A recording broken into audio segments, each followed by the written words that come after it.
This world is home to some truly strange and very dangerous things, and luckily, adventurers use their shields to protect everyone. With his shield in hand, our hero bravely defends himself from a freaky-looking monster's attack, and the creature seems surprised that its blow was stopped so easily. But the warrior holds his ground, gripping the shield with all his might. In that instant, one of his companions shouts for him to get ready for an attack, and with that, the group's mages team up to cast a powerful spell. With a single command, they unleash a blast of fire at the enemy, and as the dust settles, only the monster's hand is left on the ground. The team's archer then lets out a sigh of relief and asks if everyone is okay. His partners celebrate being safe and having leveled up, and the blonde guy thanks Marin, saying it's great to have a tank on the team. Suddenly, though, the whole group's expression changes to shock, and they tell the knight to stop. Marin simply ignores them as he readies his knife to do that thing again, and then he pulls out a razor-sharp blade to begin his work. The first thing he does is remove all the hair from the orc's limbs, and right after, he seasons and cooks the meat to get rid of the nasty smell. Once the cut is ready, he slices it into several small pieces. Watching this, the archer complains that he'll never get used to such a gross sight. The girl questions why he eats it, but the mage says he tries to make it taste good. And to finish the dish, he adds a small garnish for a special touch. With a divine glow, the orc meat pasta is finally complete, but his companion still finds it revolting, no matter how pretty the dish looks. Paying no attention to her opinion, the protagonist peacefully eats his meal. Seeing him, his friend asks if monster food is actually tasty, and he then offers some to the girl, who immediately recoils with a look of disgust. The knight thinks it's delicious and that the people here don't know what they're missing. As he savors the taste of the juicy meat and the smooth texture of the creamy pasta, his friends find it bizarre that he eats monsters with such a happy expression and call him a weirdo. At this, the archer changes the subject, asking if they heard the news about the missing hero. The young woman is startled and asks where they found him, and he replies it was in the Tursan forest. The mage is shocked, since he passed through there the other day, and says he was a promising hero. Hearing the conversation, our hero stops eating, lost in his thoughts, and wonders how strong the monster that lives in that dangerous forest must be. His friend comments that Marin is probably just thinking about how he can eat that monster, too, and then calls out to him, asking why he started eating monsters. The knight stares at them in silence, as if remembering something important. The story then flashes back 3 months in time to a small village in the south, where people were gathered, discussing the stopped wagons after a red boar appeared on the road. One of the villagers points to a wrecked cart, saying it's impossible to travel like this. A man arrives in town with his cart all busted up, showing just how dangerous the road has become. And because of this, no one can leave the village, and the residents are at a loss. An old man laments that he won't be able to see his son due to the monster blocking the path. Meanwhile, 2 merchants worry because the delivery deadline for a noble is approaching, and one of them is getting desperate because if the delivery is late, they'll be in big trouble. Just then, a man shouts from on top of his wagon that they won't be going anywhere for a while, and tells the protagonist he doesn't care, ordering the knight to find another ride. Seeing this, one of the merchants draws his friend's attention to the helmeted warrior, and notes that the guy looks a bit ragged but incredibly strong at the same time. The other man then has a brilliant idea and decides to hire the knight as an escort. He says they'll gather as many travelers as possible and asks the hero to wait a moment. The merchant named Moham introduces himself and then asks for our protagonist's name. Lying calmly on the cart, the young man introduces himself as Marin Glace. The other man thinks there's something strange about him, suspecting he might be a deserter, but Moham doesn't care as long as he can handle the monsters on the road. The protagonist remains silent, listening to the conversation without caring what they think. The scene then cuts to a dark forest, showing a pair of eyes filled with despair. Someone wonders why this happened while staring at a severed arm on the ground, and then discovers the body of the hero, who was brutally struck down in the forest. Horrified by the scene, the young man looks back with a face of pure panic, and trembles in fear at the terrible sight of the fallen hero in the dark woods. Suddenly, he hears a strange noise and sees a giant creature approaching from the shadows. With eyes wide with terror, he realizes there's nowhere to run, but he gathers his determination, resolved to get out of that forest alive. As he thinks about reaching the Dharma, a shadowy figure with red eyes watches him. Back in the present, Moham wakes Marin up and apologizes for not noticing he was asleep. The protagonist says it's fine, and the merchant explains they were just chatting. They discuss their destinations, and Moham asks the knight where he's heading in a Dharma, and he replies that he's going to see his family at the St. Raya's orphanage after a long time away. Another muscular passenger asks for the protagonist's level, noting he seems powerful. The man explains that the level seen through the mind's window indicates someone's strength, and with great pride he shows off his own level of 23, encouraging Marin to check his. The knight then opens his status screen, revealing his level is 95. Seeing the absurdly high number, the 2 men fall back in complete shock. Suddenly, the cart comes to a screeching halt and the driver yells that the monster's here. Something gigantic charges toward them, kicking up dust and destroying everything in its path. Then, the dreaded red boar appears before them, radiating a terrifying fury, and the creature bears its sharp tusks and its multiple eyes filled with hatred. The strong man shouts for everyone to prepare for battle and draw the monster's attention, but it's too late, as the protagonist is already face to face with the red boar. Marin finds the beast strange but concludes that in the end, it's just a red boar, and then uses his appraisal skill, seeing that the creature is at level 62. With this information, our hero decides this opponent is perfect for a little test. The knight draws his sword and calmly walks toward the beast. The strong man in the group is startled to see him advance alone against the monster, and desperately shouts, asking if the guy has gone crazy and wants to be taken down. But Marin ignores the warning, standing face to face with the charging red boar. The creature roars, ready to attack, but the protagonist just waits for the right moment, and in one swift motion, the knight swings his sword in a powerful upward arc. The red boar is instantly split in two, its remains flying everywhere.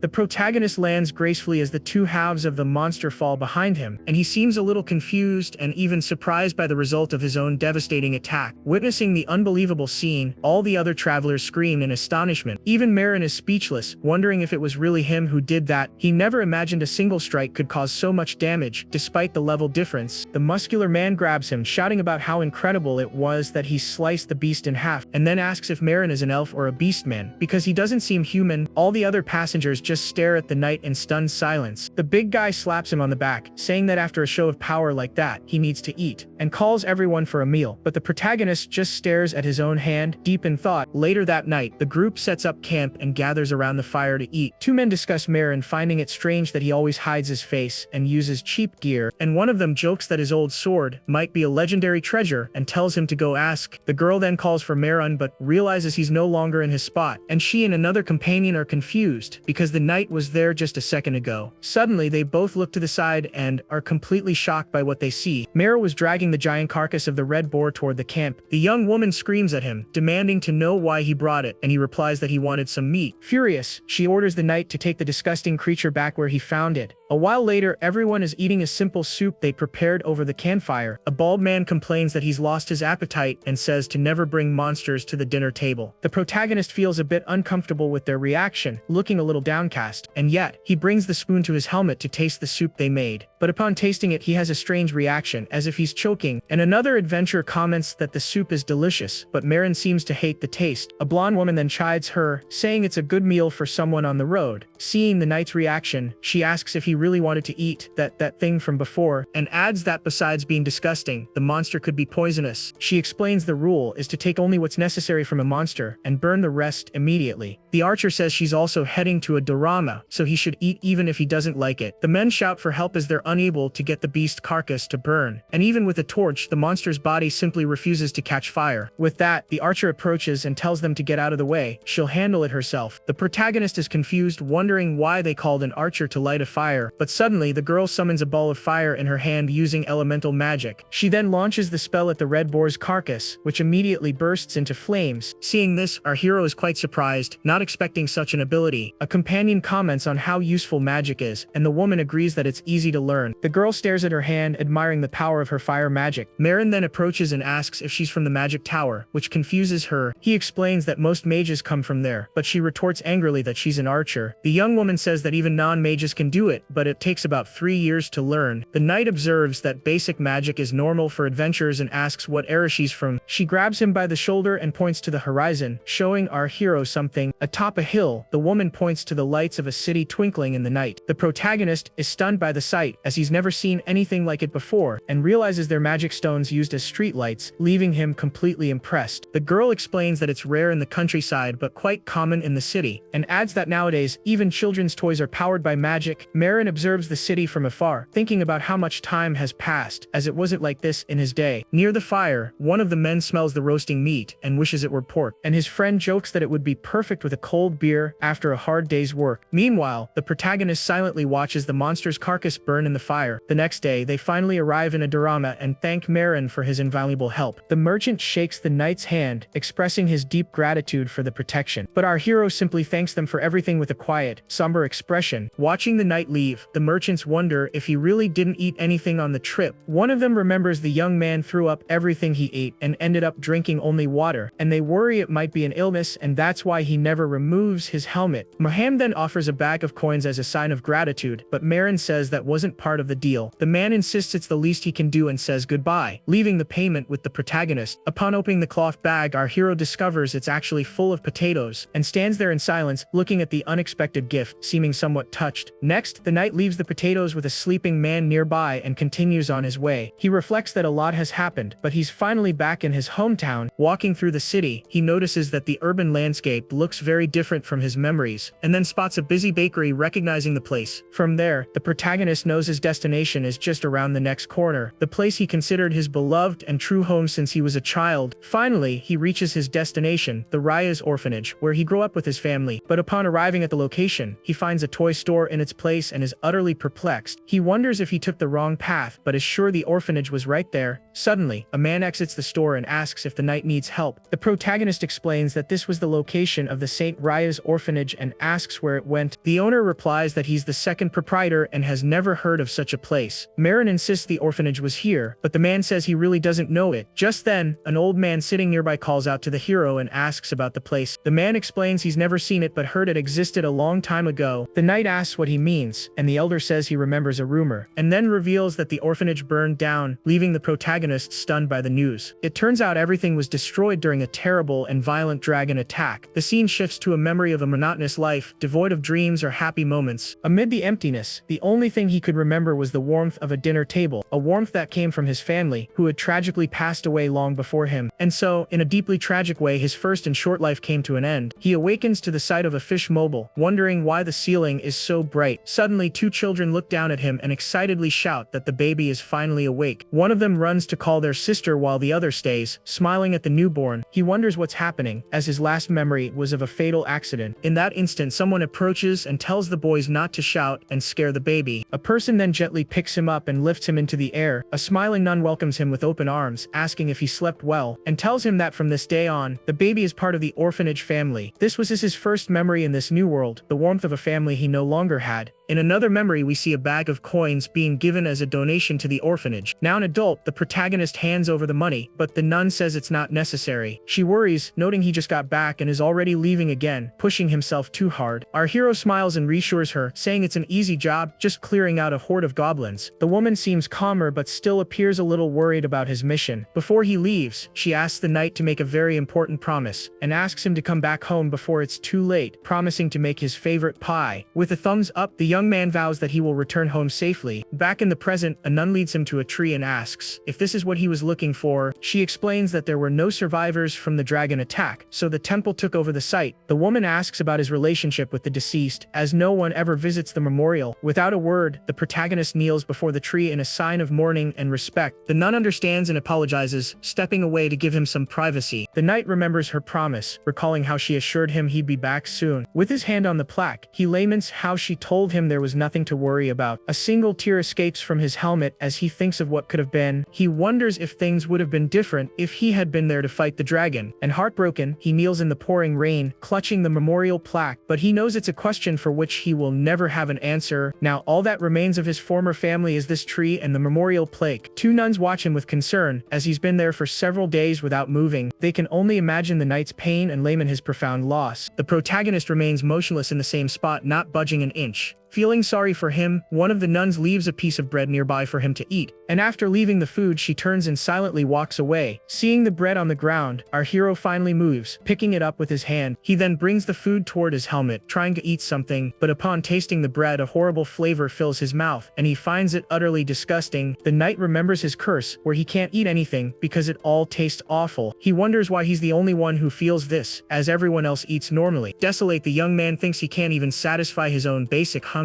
He has lost his family again and feels there's no point in living anymore. But suddenly a powerful and unique aroma catches his attention. It wasn't meat, it was something much richer and more flavorful than any food he knew. With the scent, the protagonist's mouth begins to water uncontrollably, and he stands up, leaving the cemetery to follow the delicious aroma. Guided by the smell, he walks through the city streets with a determined look on his face. The odor leads him to a dark, narrow alley between the houses in the neighborhood. Peeking around a corner, he hears people talking about burning monster bodies and the risk risk of a fine. One of them complains that it'll be a problem if someone eats it thinking it's normal meat, but the other retorts that it's not poisonous, and if he's so worried, just to throw it away. We see them burning a cart full of small monster bodies, and looking at the roasting monster meat, the protagonist finds it incredibly appetizing. He suddenly runs off, and the woman wonders if they've already burned that much. He then returns to the cemetery tree with an air of sadness and dejection. Sitting on the ground, the knight pulls out his sharp knife to begin his work. With the monster meat in hand, he examines it for a moment before taking a bite. Then, without hesitation, the young man sinks his teeth into the piece of roasted meat, and upon tasting the food, he is completely amazed by an explosion of flavor. With a smile spreading across his face, the hero finally says it's absolutely delicious. The taste is better than anything he has ever experienced in his entire life, and the meat has a savory, slightly charred flavor that perfectly suits his palate. He feels the juices burst between his teeth with every bite, and it puts to shame all the other meals he couldn't even swallow before. It's a taste that awakens his primal instincts as it goes down his throat. Suddenly, a strange mark appears on his hand as he eats the meat, and at once, a sharp pain shoots through his hand, and the mark begins to glow. With that, the protagonist collapses to the ground, writhing in agony, not understanding what's happening. Tears stream from his helmet as he sobs with a mixture of pain and sadness. He then apologizes to his family for being the only one who survived, but even overwhelmed by guilt, the young man decides he still wants to live. He clenches his fist and declares his desire to live like a human and eat delicious things. The knight wants to be happy but wonders if he truly deserves such a wish. Sunlight then breaks through the clouds, illuminating the cemetery and bringing a sense of hope. At that moment, a single green leaf drifts down and lands softly on his helmet. A glowing hand appears and touches his wound, as if trying to ease his pain. The hero is startled by the sudden and mysterious touch he feels on his hand, and then the hand vanishes, leaving a green leaf where the mark had been. Sitting before the tree, the knight seems to have found a small measure of peace, and he looks to the future with a newfound determination in his eyes. With his mouth still stained with food, he seems to have finally embraced his new path. The young man then picks up his shield and his bag, preparing to finally leave, and he says goodbye to the tree, saying it's now time for him to move on. The protagonist vows that this time he won't be late coming home, and steps onto the cobblestone street of the city, taking the first step of his journey. And so begins the secret gourmet life of our monster-eating hero. In the heart of Adorama stands a towering spire, the Hexalum Adventurers Guild. All adventurers begin their journeys at this renowned institution. The guild handles a variety of requests from exploring dungeons to defeating monsters, and it also manages every registered adventurer, but not just anyone can join. To register, one must pass a strength test against a training golem. Many adventurers attempt the challenge, but not all succeed. A hooded elf then approaches, preparing for his turn to face the strength test. The golem takes its position, target on its chest, ready for the new challenger's strike. The young elf focuses, preparing a punch with all his might, and we see his focused expression and the pointed ears peeking out from under his green hood. He scores 5,312, breaking the day's record. The elf celebrates his victory, having impressed everyone with his surprising power. People in the crowd comment that he got first place, even beating a massive warrior, and everyone wonders where such a powerful rookie like him came from. Another adventurer approaches to congratulate him, hoping to form a party, but the elf is clearly annoyed by the man's forwardness and his proposal. The protagonist intervenes, but the elf furiously shouts not to be touched like that. Our hero scratches his head and apologizes, a little embarrassed by the confusion. Suddenly, a rat man official appears, scolding Marin for not having taken the test yet. The employee sighs in frustration, but the knight assures him he can pass with ease. The elf turns to our hero with a gentle expression, and advises the protagonist to relax a bit before taking his test. The young man explains that if the knight is tense, he won't perform his best. With a thumbs up, he says that countrymen need to help each other out, and bids the hero farewell. Marin is confused, wondering what he meant by that strange word. An elf receptionist named Dahlia greets the new recruit who just passed the test. The blonde young man waves to her with a confident smile, and she congratulates him on his first place score, but he plays it down as if it were nothing. The receptionist then hands the official adventurer certificate to the young elf, but he's shocked to see it's only rank D, despite having the highest score of the day. She explains that to rank up, a proven track record is needed, and he seems impatient. Without wasting time, the elf asks for a quest, and the receptionist checks the board. She finds two perfect options, a subjugation quest and a collection quest, but the elf seems a bit frustrated with the choices and decides to take both. However, the receptionist informs him that these quests require a party and cannot be done alone. She explains that the dungeon hasn't been cleared in a long time, so the monster population has grown, and due to the increased danger, danger. All rank D adventurers must tackle this quest in a group. Dahlia the elf looks around, annoyed, now needing to find teammates. Nearby, a burly man lets out a loud, obnoxious laugh. Meanwhile, another adventurer looks completely bored with nothing to do. Dahlia wonders who on earth he could team up with in a place like this. Suddenly, something huge flies past him and smashes into the guild counter. The blonde elf is stunned by the sudden explosion and startled by the impact. A large piece of wood is thrown, nearly hitting him, and the receptionist shouts, asking if everyone is okay and if anyone was hurt. Dahlia confirms he's fine and asks what happened, but he doesn't look fine. They then spot the training golem lying on the floor amidst the wreckage of the counter. The elf can't understand how the one-ton golem flew like that through the settling dust. The protagonist appears, framed by a huge hole in the wall, and points to the fallen golem, looking a little embarrassed by the situation. The knight bows deeply and apologizes profusely for the damage he caused. The receptionist assures him it's okay since no one was hurt and he didn't cheat. A man comments that he's never seen anything like it in all his years working there. Our hero offers to pay for the damages, and the receptionist begins to calculate the cost. She lists the wall repairs, broken furniture, the price of the golem, and lost business, and presents the bill for 2 gold coins and 30 silver. The protagonist then checks his money pouch, only to find it completely empty. He asks about the payment deadline, and she says he can pay when it's convenient, but with a dark smile she warns that the guild will take legal action if he takes too long. Now an official adventure, he must work to pay off his massive debt. The elf approaches and offers to form a party, surprising our protagonist, and with a wink, he says that countrymen should help each other in tough times like these. The knight is confused, wondering why the elf suddenly wants to team up with him. Using his appraisal skill, he sees that Dali is a level 36 elf archer. The blonde archer explains they're heading to the same place, but Marin is still suspicious of his kindness. The receptionist notes that their class combination is perfect for the quest, and as a warrior and an archer, the guild employee thinks the pair is ideal for the job. Our hero is worried about this hastily formed team, but the elf points out they haven't even introduced themselves. The elf then extends his hand to the knight, saying it's a pleasure to meet him. The protagonist isn't thrilled but knows he needs to pay off his debt as quickly as possible. Seeing the receptionist's expectant smile, he feels the pressure and knows he has to accept. So Marin shakes his hand and introduces himself to his new teammate. Dahlia smiles, saying they should do their best on their first quest together. Our hero wanted to avoid parties but admits the elf seems quite capable. The receptionist then announces that the team has been successfully registered with the guild, but suddenly the elf pulls his hand back as if he's been shocked. The protagonist asks what's wrong and the blonde archer asks if he's even human. With wide frightened eyes, Dahlia repeats the question, looking terrified. The scene then shifts to a forest where Marin is carefully studying a map. They finally arrive at the entrance of the gargoyle dungeon to begin their quest. Dahlia complains that his companion is just standing there in front of the dungeon entrance, and grumbles that he hates teaming up with humans, calling them a vulgar species. The protagonist reflects that elves are tall, beautiful, and also live for a long time, and he knows they were once enslaved, which gave them a complicated history with humans. But he remembers that the guild receptionist didn't treat him that way. A dark aura emanates from the dungeon, but the knight seems completely unfazed. The two then enter the structure, which resembles a haunted castle filled with gargoyles. Our hero comments that it feels like a different world inside the dungeon. Suddenly, he spots several flying monsters and wonders if they are the quest targets. The gremlins are level 18 and evolve into gargoyles as they mature. Dahlia tells the human to get out of his way and not to interfere with the mission in any way. The protagonist turns and starts to walk away, which seems to confuse the elf. The blonde archer yells at the knight not to ignore him, and our hero offers a justification. He calls Marin rude, but the protagonist replies that he's over 100 years old. The elf is shocked and speechless at his new companion's revelation. Our hero suggests they stay out of each other's way and focus on their own tasks, and then continues walking, but the blonde archer tells him to prepare first. The knight explains that preparation is unnecessary since the gremlins are low level. Dahlia is surprised, wondering if the human saw his stats and is actually stronger than him. Furious, the elf points an accusing finger, stating that the protagonist spied on his information. A gremlin flies by, its mouth full of sharp teeth and a huge tongue sticking out. Dahlia continues to shout that stealing information without permission is a breach of etiquette, and calls the knight shameless, his face contorted with pure rage. Suddenly, one of the monsters dives toward him, attacking with its giant mouth. Marin warns him to keep his voice down, as it's basic dungeon etiquette. With a single swift strike, the protagonist takes down several gremlins at once. The elf is splattered with the creature's fluids and gets annoyed by his companion's actions. The knight then confesses that he saw his information when they shook hands earlier. The blonde archer is shocked by the human's audacity, and our hero proposes a deal. He says that if Dahlia despises him so much, they should just finish the quest and go their separate ways. The elf is irritated by the suggestion and tells the knight not to get in his way in the fight. He tells the human to do his job, stating that he'll take care of the gargoyles himself. In the distance, a gargoyle watches the pair, and the protagonist tells the elf to do do as he pleases. In the blink of an eye, Marin defeats several gremlins and starts collecting their eyes. In mere seconds, he had already taken down 49 and was almost finished, and the knight calculates that 50 eyes should be enough to complete his part of the quest. He then glances over and sees Dahlia facing a level 21 gargoyle. The gargoyle is the evolved form of a gremlin, with its entire body hard as stone. The elf looks tired and out of breath as he prepares to fight the monsters, and then charges toward the beast, bow in hand, ready to attack the gargoyle. The protagonist watches Dahlia fight, thinking to himself that he probably won't get done in, and with that, he decides to prepare a meal while his companion fights alone. He wonders how to cook gremlin meat, but quickly gets an idea, and since the monster looks like a frog, he decides to prepare it in a similar way. He takes only the parts that look edible but notes there isn't much meat, and since there's not much to work with, he decides to make small skewers. To add some variety, he also decides to grill the creature's innards. The gremlin skewers are then placed over a makeshift fire to roast, and just like that, our hero's special dish is finally ready to eat. He thinks it doesn't look too bad for a first try and gets ready for a taste. The knight then takes a big bite of the freshly cooked gremlin skewer, and eats enthusiastically, clearly enjoying the flavor of the monster meat. He declares the food delicious and that monsters are indeed tasty. The flavor is more like duck than chicken, with a slightly spicy kick. Our hero thinks it would be even better with a dipping sauce, and continues to eat his skewer peacefully in the middle of the dark dungeon. Suddenly, a notification warns him that he's been poisoned, and the knight collapses. He wonders what's happening and realizes he can't move his body. The protagonist understands that the spicy taste he enjoyed was actually poison, and panics realizing he has no antidote to cure himself. Desperate, the protagonist cries out for an antidote, but then something clicks in his mind. He realizes the gremlin's own bodies must contain a natural neutralizer for the poison, and with that, the knight rips out the liver of one of the monsters to eat it as a cure. It's a risky gamble, but he eats the raw organ in the hope of surviving. A message then confirms that the poison has been successfully neutralized in his system. Relieved, the hero celebrates his survival, taking a deep breath and feeling much better. He scratches his head, thinking he was almost taken out by his own hunger. So that's why people don't eat monsters. It's not just because they're gross. Suddenly, Dahlia appears and is startled by the bizarre scene before him, and shouts, asking what on earth the knight is doing. His face panicked. The elf finds him sitting on the ground, surrounded by monster parts and cooking pots. He calls humans barbarians but says he never imagined it could be this bad. The protagonist cuts him off, saying he knows elves are vegetarians, and adds that it doesn't give him the right to insult carnivores, but the elf loses it. Dahlia explains that he's witnessing a nightmare and wants to go home immediately. He demands to know why Marin is still here when he's already finished his part of the quest. The knight explains that since they accepted the quest as a pair, they are both responsible, and also reminds him that the guild receptionist could get in trouble if something goes wrong. The elf is speechless and flustered, knowing the human is absolutely right. Our hero then offers to help hunt the gargoyles so they can finish quickly. The elf insists he doesn't need a human's help, but the knight ignores him. Dahlia is confused by the pan in Marin's hand, wondering what he plans to do. The hero explains that he used to be a shield bearer and prepares to fight. He uses his taunt ability, drawing the attention of all nearby monsters. Gremlins charge toward him, their eyes glowing with anger and fury, and even distant gargoyles are drawn in by the knight's challenge. Dahlia is dumbfounded, wondering what a cooking pan has to do with being a shield bearer. He panics as he sees the large number of monsters now coming their way. Taunt is the most iconic ability of shield bearers, used to protect their allies. Normally, the ability is used to draw enemies, allowing the party to defend themselves. The elf calls the protagonist crazy for luring every creature in the dungeon. The knight explains that the ability is also effective for luring flying monsters, but suddenly realizes the skill seems more powerful than it used to be. He tosses the pan aside, deciding that's not his problem right now, and gets ready. Using his swordsmanship and martial arts skills, he increases his damage and agility. The hero takes a stance, ready to face the approaching horde of monsters. Dahlia complains about the mess and decides to keep his distance to provide support, but suddenly he is amazed by what happens next. In an instant, Marin defeats all the monsters with impressive speed. The elf's jaw drops, and he mutters that this has to be some kind of joke. He thinks about how he struggled to hunt 5 gargoyles, and now Marin has wiped the floor with them. A blue aura surrounds the protagonist, and Dahlia wonders who this man really is. As they exit the dungeon, the elf asks the knight to wait a moment so they can talk. He asks if Marin agrees to split the reward even though he did all the work, but the protagonist says there's no need to change it, reminding him he wanted to finish fast. With that, Dahlia thanks him for the help, still looking a little embarrassed by the situation, and turns away ashamed, unable to believe his companion's generosity. Suddenly, the elf hears a strange noise and gestures for the knight to stop and listen. Our hero is surprised, admitting he didn't know elves' ears could move like that. Dahlia is shocked by the comment and turns to scold the protagonist, but the knight ignores him and keeps walking, leaving the elf even more annoyed. From the top of a cliff, Dahlia spots a stopped wagon with 2 men and another elf. One of the men is yelling at the driver for not avoiding a deer, which delayed the trip, and then punches the elf in the face, calling him a useless, slow slave. The young elf cowers in fear, apologizing and begging him to stop. Dahlia is furious, commenting that this is exactly why he despises all humans. He shouts the humans preach about the end of slavery while secretly trafficking other races. With his bow in hand, the elf tells Marin to draw his weapon for some payback, but the knight asks why he should do that, leaving the elf completely stunned. He explains they can't know if the elf is an illegal slave just by looking at him. Dahlia claims he heard them mention the black market, but the knight suggests just reporting them. Disappointed, the elf says he thought this human was different, but he's just like the others, and then decides to handle it himself, readying his bow to attack the men. Suddenly, the protagonist smells a strange scent coming from the trafficker's wagon. He realizes the smell is coming from the vehicle transporting the enslaved elves. Inside the cart, an elf mother clutches her terrified daughter, trying to comfort her. Seeing the child in danger, the knight seems to change his mind about getting involved. Dahlia wonders if he can handle this alone, but quickly gathers his courage.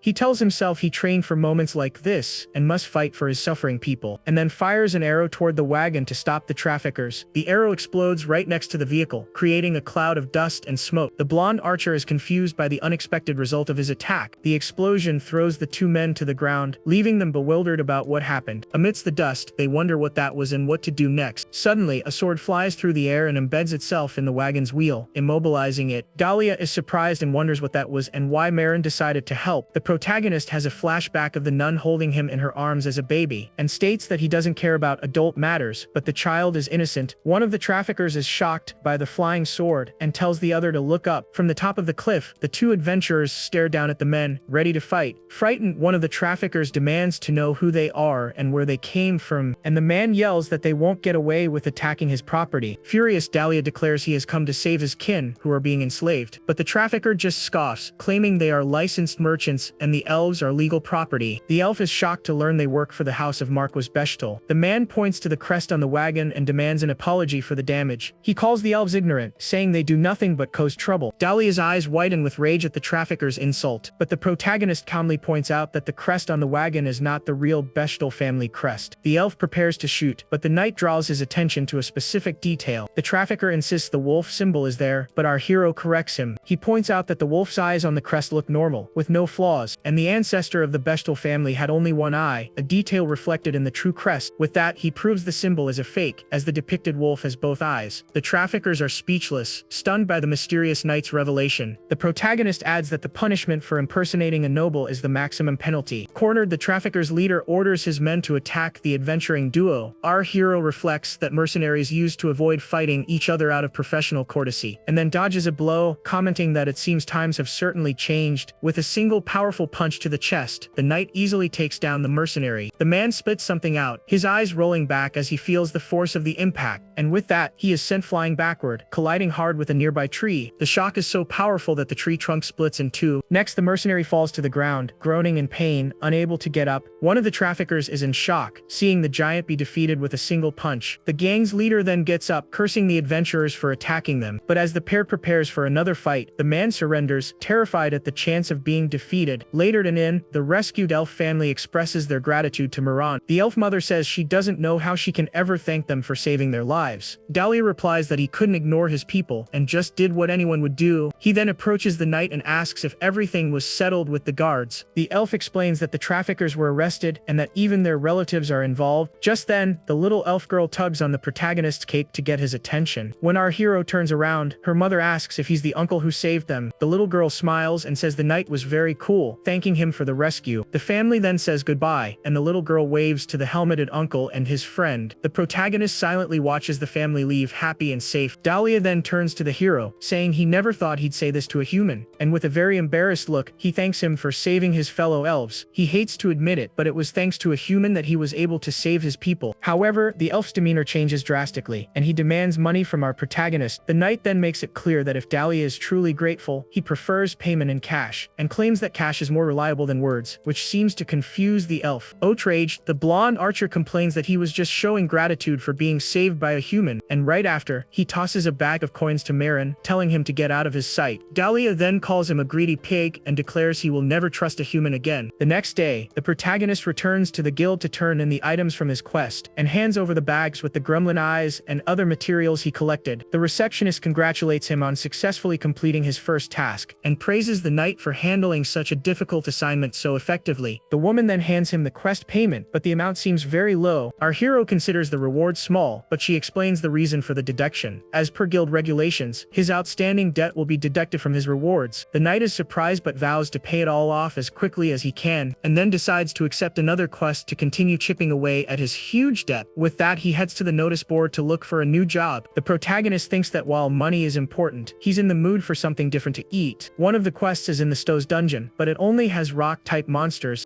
Another auction is an orc encampment, and our hero has never been to one before, and wonders what orc meat tastes like and if it's similar to pork. Suddenly, he hears a familiar voice and sees the girl he met on the carriage. She asks what he's doing there and if he became an adventurer like her. The woman jokes that she thought he was already gone for good, and the knight looks embarrassed. She apologizes, saying she got excited to see him again and decides to introduce her party. Olga is the party leader, and Kate is the team's mage who accompanies Mickey. She introduces Marin as the strong but light-eating mercenary she met. The girl boasts that the three of them have been a team for a long time and work well together. Our hero thinks that a party with 2 archers and a mage is somewhat unstable. She explains they've been looking for a tank for a week and can't enter dungeons without one. With that, she extends her hand and makes a proposal to our protagonist, and Mickey invites him to join the team as the tank they so desperately need. The knight is surprised and speechless at the young woman's unexpected proposal. The scene then cuts to a forest where the new group is hunting orcs. A giant green monster attacks Mickey, but she manages to narrowly dodge the blow. The beast rears up to attack again, but the protagonist blocks it with his shield. The orc roars in pain from the impact, and the mage casts an explosion spell, and the magic detonates right in the monster's face, causing massive damage. The orc's hand falls to the ground, signaling the team's victory over the enemy. Mickey celebrates their synergy, noting they've already defeated 2 monsters today, and says that since Marin joined the group, the hunts have gotten much easier. Suddenly, the group hears a strange rumbling, and Olga wonders if it's an earthquake. But then, a horde of furious orcs appears, charging straight for them. Mickey is terrified by the number of monsters, guessing they heard the others' cries, and with no time to think, Olga shouts for everyone to run for their lives. But Hecate trips and falls, getting left behind as the others flee. A giant orc approaches the fallen mage, raising its club to attack. The girl is frozen in fear, unable to move or react to the imminent blow, and her eyes fill with terror as she watches the monster's club swing toward her. But suddenly, her vision fills with red, and the mage doesn't understand what happened. The protagonist appeared, defeating all the orcs in an instant to save her. The others run back and ask if she's okay, and the mage nods relieved. Olga is impressed by the knight's power and wonders how strong he really is. The last remaining orc struggles to get up and attack, but is already riddled with arrows. After defeating 10 monsters, the leader decides it's time for a short break. They talk about Marin's incredible strength and how he saved Hecate from the orc. The mage then realizes she hasn't thanked him and looks around for the knight who saved her. She sniffs the air with her beastly nose and catches a very familiar aroma. Hecate notes that the place smells like roasted meat, which Mickey finds strange in the middle of a dungeon. They find the protagonist alone near a campfire, roasting something over the flames. Mickey jokes that he was the source of the smell and should have told everyone, but they are horrified to see that the knight is cooking the orc's meat. Mickey shouts, asking what he's doing, since that wasn't part of the quest. The protagonist had prepared a delicious grilled orc leg to try, and he hoped it would be like pork, but the aroma reminds him of a mix of beef and pork. With that, the knight takes a huge bite of the meat to discover its flavor, and is surprised to find that the meat's taste is actually delicious. With every bite, the juices explode in his mouth, and the flavor is perfectly cooked. His friends watch in disgust as he devours the monster meat with such pleasure. He thinks that next time, he'll season it with salt and pepper to make it even better. With a fork, the hero admires the orc steak, thinking there's no way it could be bad. He loves the simple seasoning and the aroma of the pepper, which pair perfectly. Olga and Mickey are in disbelief that he's actually enjoying the food. Mickey gestures for the others to back away from the knight, as if she's afraid of him. He thinks the team is done for, but ponders that he can use orc meat in other recipes. Suddenly, Olga calls out to him and puts a hand on his shoulder to talk. She says she's heard of places where people eat monsters out of necessity, and Mickey assures him they won't kick him out just because his tastes are a bit unusual. That night, the group camps out, and Olga tells everyone to go to sleep. The next day, a huge, bloated orc suddenly appears before the team, but with the protagonist on the front line, the group prepares to fight without fear. The giant orc charges with its wooden club, ready to crush everyone, but our hero defends against the attack with his shield without any difficulty. With the creature distracted, the archers fire their arrows with deadly precision. Later, the mage watches the protagonist cook with a disgusted expression on her face. Suddenly, the ground gives way, and the entire group plummets into an unexpected hole. Around the campfire, Olga asks why Marin sleeps alone, and he replies it's just easier that way. Mickey seems lost in thought, and the blonde guy offers to take the first watch. The mage thanks him and wishes him good night as the knight prepares to sleep, and begins to relax to the comforting crackle of the fire burning through the night. As he sleeps, the protagonist protagonist begins to dream of memories from his distant past. In his dream, he sees his old party laughing about a priest who loved to fight. One of them asks another why he went to get firewood if the fire was already lit. The hero fondly recalls the gentle smile of one of his old friends. Suddenly, a voice shouts Marin's full name, jolting him from his sleep. He sits up, confused, and sees his entire team standing over him with serious expressions. The knight asks why everyone is awake when it's not his turn for watch duty. Kate then points a glowing hand at him and tells her companion not to move. The mage warns that her spell is ready and that he'd better answer their questions. While he was sleeping, the group used an appraisal stone to find out his level, and Mickey then points at him in shock, demanding to know what the heck they just saw. The screen reveals that Marin's level and stats are unknown, and he has the title Kinslayer. Faced with this, the protagonist remains silent, saying nothing about the revelation. The Kinslayer title is given to those who have defeated over 100 members of their own race, and it also increases attack power against individuals of the same species by 5%. Miki is horrified and asks if he really did that to over 100 people. Olga notes that he probably doesn't have a criminal record, but this is another matter.